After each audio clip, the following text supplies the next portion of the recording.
सुहाग रात वाले दिन जब दूल्हा दुल्हन का घूंघट उठाता है तो इतना खुश हो जाता है दुल्हन का चेहरा देखकर और सोचता है यार इतना खूबसूरत है। ओ माय गॉड, इतना अच्छा इतना सुंदर कि आज तक मैंने ऐसी खूबसूरत लड़की कभी नहीं देखी थी। अब उसके मन में लोट-पोट होने लगता है कि कब मैं जल्दी से जो भी कुछ करना वरना होता है करूं। ये बात मन में सोच ही रहा था और कह ही रहा था, तब तक देखता है कि लड़की की आंखों से आंसू निकल रहे हैं। लड़की रो रही है, आंसू उसके हाथ पे गिरते हैं। तो वो कहता है आज तो हमारी खुशी के दिन है, फिर तुम रो क्यों रही हो? तुम्हें चिंता करने की कोई बात नहीं, तुम्हें कोई भी तकलीफ नहीं दूंगा। मेरे पास बहुत रुपया पैसा है, हर खुशी मैं तुम्हें दूंगा। दुल्हन बोलती है आज की रात आपको जो करना हो वो कर लीजिए, लेकिन कल मेरी लाश को मेरी मायके ज़रूर भिजवा दीजिएगा। इतना बात जब दूल्हा सुनता है तो वो चौंक जाता है। फिर उसके बाद क्या होता है दोस्तों, आज की कहानी बहुत ही दिल को छू लेने वाली है, एकदम सच्ची घटना है ये। आइए जानते हैं पूरी कहानी, लेकिन उससे पहले आप लोगों से एक छोटी सी रिक्वेस्ट, अभी तक चैनल को सब्सक्राइब नहीं किए हैं तो सब्सक्राइब ज़रूर कर लीजिए, जिससे हमारा मोटिवेशन बनता रहे। चलिए हम कहानी को स्टार्ट करें। दोस्तों ये कहानी है उत्तर प्रदेश बस्ती ज़िले की। बस्ती ज़िले से करीब 20 किलोमीटर दूर एक गांव होता है। वहां पे 4 लड़कियां होती हैं, चारों एक ही उम्र की होती हैं और चारों एक ही स्कूल में बस्ती शहर में पढ़ने के लिए जाती हैं। बीएससी का फाइनल ईयर होता है, सभी लोग एक साथ में ही जाती हैं। रास्ते में एक नदी पड़ती है, उस नदी का नाम कुआनो नदी होता है। उस नदी की खास बात यह है कि वहाँ से प्रकृति का नज़ारा बहुत ही सुंदर दिखता है। लोग टाइम पास के लिए वहाँ पे जाते हैं, या तो कुछ लोग जाते आते रुक जाते हैं और सेल्फी वगैरह लेते हैं। और एक ख़ास बात और भी है, वहाँ पर मछुआरे होते हैं और मछली पकड़ा करते हैं। तो ये चारों लड़कियाँ भी उसी रास्ते से आया जाया करती थीं, मौज मस्ती में आती जाती हैं और हमेशा उस नदी पे रुक जाती थीं। एक दिन जब उधर से पढ़कर आ रही थीं तो ये देखती हैं कि जो पुराने मछुआरे थे वो तो थे ही, लेकिन उन मछुआरों के बीच में एक ऐसा लड़का था जो कि नया था और पहली बार आया था। अब उस लड़के को बड़ा ध्यान से ये लोग देखती हैं। उस लड़के में कमाल ये था, वो लड़का हर 5 मिनट पे 2 मिनट में मछलियाँ फंसा लिया करता था। उसके अंदर ऐसी कला थी जिसकी वजह से वो मछलियों को सबसे ज़्यादा पकड़ता था। ये लड़कियाँ देखती रहती हैं। लड़का भी खूबसूरत था, लड़के के पास जाती हैं, लड़के से बोलती हैं क्या मुझे भी मछली पकड़ना सिखाओगे? लड़का बोलता है क्या करोगी ये गंदा काम करके, छोड़ दो इसको, तुम लोग पढ़ाई करो। लड़की बोलती है इसमें गंदा क्या है, मछली हम भी खाते हैं, हमें भी पकड़ना सिखा दो। दोस्तों लड़के का नाम सोनू होता है और वो जात से केवट होता है, और वहीं जो एक लड़की उसमें थी जिसका नाम सीमा होता है और वो जात से सैथवार होती है। तो सीमा बोलती है क्या मुझे भी मछली पकड़ना सिखा दोगे? सोनू बोलता है रहने दो, गंदा काम किस लिए करोगी, और तुम लोग पढ़ाई करो।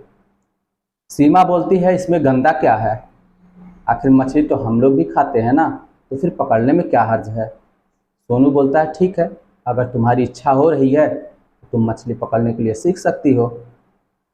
वो अपने कांटे को नदी में फेंकता है और सीमा के हाथों में कांटे का डंडा पकड़ा देता है, और उसके बाद सीमा से बोलता है कि तुम इसको पकड़े रहो और जब मछली फंस जाएगी उसको तुम खींच लेना।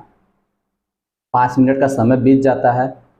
उसके बाद एक मछली फंसती है। जब मछली फंस जाती है तो सीमा से बोलता है कि सीमा अब खींचो। सीमा खींचती है, लेकिन वो मछली भी छटपटा रही थी, वो भी अपनी तरफ खींचती है, सीमा भी अपनी तरफ खींचती है, लेकिन मछली का बल ज़्यादा था, इस वजह से सीमा खींच नहीं पाती है। तो सीमा बोलती है सोनू तुम भी हाथ लगा दो, नहीं तो तुम्हारी मछली छूट जाएगी। तो सोनू भी हाथ लगा देता है और दोनों साथ में मिलकर खींचते हैं। दोस्तों इस खींचातानी के बीच में सीमा का हाथ कभी सोनू के हाथ पे चला जाता है, कभी सोनू का हाथ सीमा के हाथ पे चला जाता है। बहरहाल मछली बाहर आ जाती है, मछली को रख लेते हैं। उसके बाद सीमा बहुत खुश होती है, साथ में उसकी सहेलियां भी बहुत खुश होती हैं और सभी हंसी खुशी अपने घर चली जाती हैं। दोस्तों अब यहाँ से सोनू के बुरे दिन शुरू हो जाते हैं। यहाँ सीमा तो मछली पकड़ के खेल खेल में पकड़ी, उसके बाद चली गई, लेकिन सोनू के दिमाग में अब उसकी ही तस्वीर हमेशा बैठी रहती थी। हमेशा उसी के बारे में सोचता रहा। शाम हो गई, उसके बाद घर गया, खाने पीने का भी चिंता नहीं रहा। रात भर वही चीज़ उसी के ख्याल में आता था कि मछली पकड़ लेती, हाथ का स्पर्श महसूस करता है, इसके दिल में प्यार जगता है, और ये रात भर करवट बदल बदल के इसी तरीके से जो है अपनी रात बिताता है। सुबह जल्दी जल्दी उठकर मुंह धुलता है। मुंह धुलने के बाद अभी कभी कोई मछुआरे गए नहीं थे, उससे पहले ही सोनू वहाँ नदी पर पहुँच जाता है। जब समय होता है तो सीमा और उसकी सहेलियाँ आती हैं उसी नदी से, और नदी पे जब पहुँचती हैं तो कहती हैं, सोनू तुम तो बहुत जल्दी आ गए, अभी तो कोई आया नहीं है। तो सोनू बोलता, हाँ थोड़ा ज़्यादा आज पकड़ना था, इस वजह से ज़रूरी था, मुझे और भी कहीं जाना था, इस वजह से मैं जल्दी आ गया यहाँ पे। तो सीमा कहती ठीक है, और हम लोग स्कूल जा रहे हैं, स्कूल से जब वापस होंगे तो तुम जाना नहीं। सोनू कहता है नहीं जाऊँगा, ठीक है मैं रहूँगा। फिर जाते जाते बोलती हैं, देखो भूलना नहीं, जाना नहीं तुम, मैं आऊँगी तो खोजूँगी।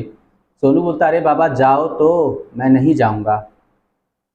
दोस्तों सोनू वैसे भी जाने के लिए कहाँ आया था, वो तो इसी के लिए आया हुआ था, और वो रुका रहता है। जब 3 बजता है तो फिर वहाँ से लड़कियाँ वापसी होती हैं पढ़ाई से, और यहाँ पे सोनू जो है मछली जो है कांटे में फंसाए रहता है, और जो पहले से ही मछली फंसी थी उसी को जो है ये निकालता ही नहीं है। जब सीमा इसके पास आती है तो सीमा से बोलता है कि आओ देखो आज भी मछली फंसी है, और देखो इसको जो है निकालो। तो सीमा फटाफट जल्दी जल्दी 1 2 3 4 इस तरह से मछलियाँ निकाल लेती है। निकालने के बाद सोनू बोलता है कि क्या मछली तुम घर पे लेकर जाओगी? तो सीमा बोलती है, अरे बाबा ये क्या बोल रहे हो, घर वाले जानेंगे तो क्या मेरा नाम कटवाओगे क्या? क्या होगा आखिर? नहीं, मैं मछली वछली नहीं लेकर जाऊंगी। उसके बाद बाकी सहेलियां बोलती हैं कि अगर तुम्हें मछली देनी ही है तो यहीं पे भून के खिला दो। कहता ठीक है, यही मैं कर दूंगा। सभी सहेलियां सीमा के साथ घर चली जाती हैं। सोनू भी अपना बुरिया बिस्तर उठाता है और वो भी घर चला जाता है। अगले दिन जब फिर वही सोनू जो है आकर अपना कांटा वाटा लेकर मछली पकड़ने के लिए आ जाता है, ये लड़कियां आती हैं और 2-4 बातें करती हैं, उसके बाद अपने स्कूल चली जाती हैं। उधर से जब वापसी में होती हैं तो वापसी में सोनू बुलाता है कि अरे आओ तुम लोग, मैंने मछली भूज के रखी है, तुम लोग खा लो। सारी सहेलियाँ बोलती अरे मैंने तो मजाक किया था, तुमने सचमुच में ही कर दिया, अब क्या मछली खाएंगे? लेकिन दोस्तों भूख तो लगी थी, लालच भी लग रही थी, तो एक सहेली कहा अरे यार चलो खा ही लेते हैं। अब चारों सहेलियाँ और ये सोनू पुल से नीचे जाते हैं और एक किनारे साइड में बैठकर सभी लोग मछली खाते हैं। मछली खाने के बाद वहीं पे हाथ पैर धोते हैं, पानी भी पीते हैं। उसके बाद खाने वाने के बाद सीमा जब अपनी सहेलियों के साथ घर पे जा रही होती है तो रास्ते में उसकी सहेलियां सीमा से छेड़खानी करती हैं और बोलती हैं यार लड़का तो बड़ा हैंडसम है, और देखो वो तुमसे कितना चाहत रखता है कि तुम्हारे लिए ही मछली रखा हुआ था, भूज के बनाया हुआ था खाने के लिए। तो सीमा बोलती है क्या तुम लोग मस्करी कर रही हो, मैं तो खा ही नहीं रही थी, तुम ही लोगों ने दबाव किया तभी तो मैं खाई, और तुम लोग नहीं खाई हो का? तो बोलती अरे यार भड़क कहाँ रही हो, हम तो वैसे ही बोल रहे थे। लेकिन जो भी हो लड़का अच्छा था और मैं चाहता भी है। अब ये सहेलियां मजाक कर रही थी लेकिन सीमा इसको सीरियस ले लेती है और घर पे जाने के बाद फिर लड़के के बारे में सोचना शुरू कर देती है। रात भर लड़के के बारे में सोचती है और इसके दिल में भी प्यार जग जाता है। अगली सुबह जब ये सीमा वहाँ पे जाती है तो उधर से जब रिटर्निंग में होती है तो साथ में समोसे लेकर आती है और समोसे लाकर इसको सोनू को देती है कि लो तुम भी खा लो। तो सोनू कहता क्या ये मेरे लिए हैं? सीमा बोलती हाँ भाई तुम्हारे लिए है, खा लो, तुमने हमें कल मछली खिलाया था, आज हम समोसा खिलाने के लिए लाए हैं। तो सोनू बोलता हमने मछली पकड़ना भी सिखाया था, तुम हमें क्या सिखाओगे? तो सहेलियाँ बोलती हम क्या सिखाएंगे, हम तो पढ़ने वाली लड़कियां हैं, हाँ पढ़ रहे हैं, पढ़ना चाहो तो पढ़ा देंगे। तो बोलता नहीं मुझे पढ़ना तो नहीं, मैं पढ़ चुका हूँ। और मैंने लखनऊ से जो है डी फार्मा किया हुआ है। लड़कियां चौंक जाती हैं, बोलती हैं तुम डी फार्मा किए हो तो फिर ये सब काम क्यों कर रहे हो। सोनू बोलता है मेरी माँ की तबीयत खराब है, डॉक्टर ने बोला है कि इसको मछली वछली खाने के लिए दिया करिए, तो हम जो है यहाँ पे मछली पकड़ने चले आते हैं। हम तो कभी कभी आते हैं, लेकिन मेरे पिताजी जो है वो बराबर आकर मछली पकड़ के लेकर जाया करते हैं। इसी तरह से दोस्तों दोनों के बीच जो है थोड़ी बातें और बढ़ने लगती हैं और दोनों के दिल में प्यार बढ़ जाता है। दोनों एक दूसरे का नंबर भी ले लेते हैं, बातें भी करना शुरू कर देते हैं। 2-4 दिन के बातों में ही प्यार इतना गहरा हो जाता है कि अब ये नदी के सिवा और स्थानों पर भी मिलना जुलना शुरू कर देते हैं। दोस्तों कहा गया है प्यार कितना भी छुपाया जाए मगर पता चल ही जाता है। इन दोनों का प्यार आगे बढ़ ही रहा था, इसके घर वालों को, लड़की के घर वालों को इस बात का पता चल जाता है। लड़की के घर जो लड़की का बाप था वो भी जो है दबंग किस्म का आदमी था, चाचा था वो भी दबंग था, बड़ा भाई था वो भी दबंग, मतलब उस गांव में सभी लगभग दबंग ही थे।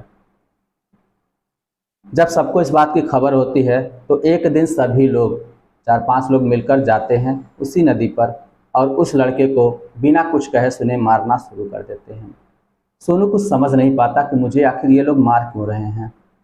तब तक उस आदमी में से एक आदमी बोलता है कि देखो तुम बेटे अपनी औकात में रहो और ज़्यादा इस धोखेबाजी के चक्कर में मत पड़ो, वरना मार के फेंक देंगे, किसी को पता भी नहीं चलेगा।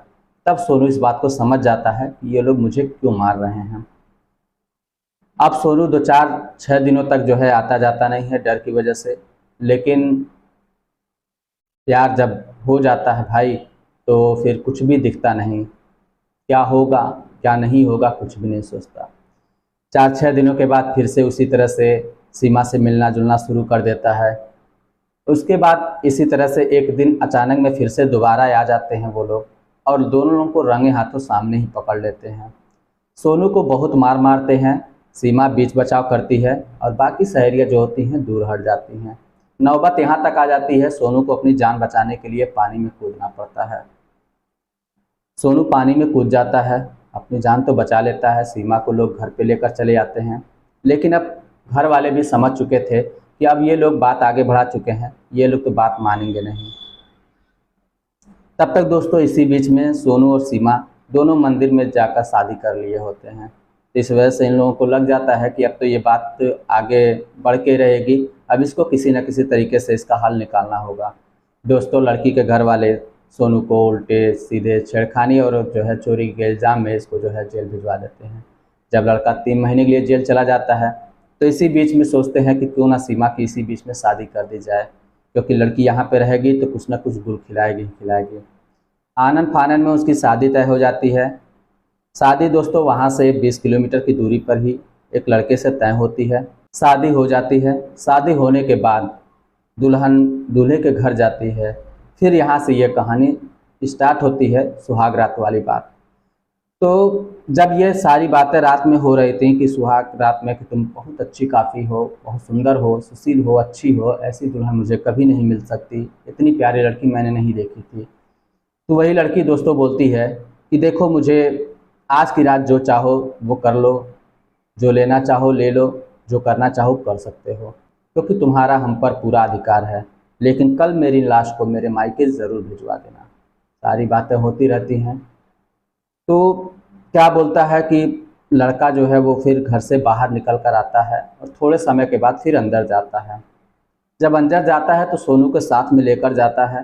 तो वहाँ पे लड़की जब सोनू को देखती है तो वो सोचती है कहीं ये सपना तो नहीं है। सभी लोग बोलते हैं सपना नहीं हकीकत है। सीमा सोनू से लिपट जाती है, लिपट कर रोने लगती है। और जब ये दोनों जो है लिपट कर रोने लगते हैं तो घर के सभी सदस्य आ जाते हैं और खुशी से सभी लोग जो है ताली बजाते हैं। अब सीमा समझ नहीं पाती कि आखिर ये क्या माजरा है, ये मेरे साथ कोई गेम तो नहीं खेला जा रहा है, क्या ये रियलिटी है या मतलब केवल सपना है। तो सीमा के ससुराल वाले बोलते हैं कि देखो ये लड़का जो है मेरे लड़के के साथ में ही, जहाँ पे मेरा लड़का पढ़ता था वहीं पे ये भी लड़का पढ़ता था और दोनों बहुत अच्छे दोस्त हैं। और मेरे लड़के से इस लड़के ने, सोनू ने, काफ़ी बार 2-4 बार जिक्र भी किया था कि मैं एक लड़की से प्यार करता हूँ। और जब शादी वादी का दिन पड़ गया तो उसके बाद शादी पे जो है जो कार्ड छपता है उसी कार्ड के सहारे ये मेरे पास पहुंचा। जब ये मेरे पास आया तो मैं समझ भी नहीं पाया कि मैंने जो है इसको न्योता वगैरह भी नहीं दिया, लेकिन ये आ कैसे गया। तो ये सारी बात मुझे बताता है। तो घर वाले सभी लोग बोलते हैं कि आखिर देखो इस तरह से तो उसके घर वाले मानेंगे नहीं, इसके लिए एक ही रास्ता है, पहले उसकी शादी किसी तरीके से दिखावे के लिए हो जाने दो, उसके बाद जो होगा वो मैं देख लूँगा। क्योंकि जो है लड़की के जो ससुर थे वो पेशे से वकील थे। इस तरह से दोस्तों दोनों जो है मिल जाते हैं और हंसी खुशी से रहने लगते हैं, फिर किसी को कोई प्रॉब्लम नहीं होती है। और दोस्तों ये एकदम सच्ची कहानी है, लेकिन ये कहीं मैगज़ीन और कहीं पे भी नहीं सोई, मुझ तक कहानी आई तो मैंने सोचा आप लोगों के साथ शेयर कर दूँ। चलिए फिर मिलते हैं नेक्स्ट कहानी में, तब तक के लिए जय हिंद।